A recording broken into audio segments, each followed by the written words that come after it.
Avete sicuramente sentito dire che questi guinzagli hanno un verso giusto e uno sbagliato. Ve ne rendete conto in un nanosecondo. Guardate questo, verso giusto, quando ce l'hai in mano, come si allunga il guinzaglio, si allunga il collare, quindi diventa super largo appena è a riposo. L'altra versione è questa. L'amo, tirati appena su. Se è storta ve lo rendete conto, perché se si allunga e rimane fisso lì perché fa questa sorta di curva.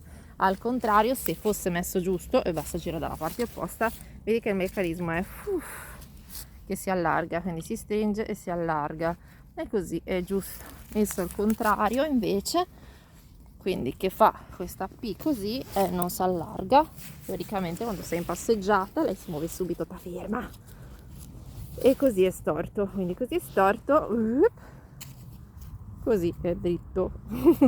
Vabbè dai, ci siamo capiti.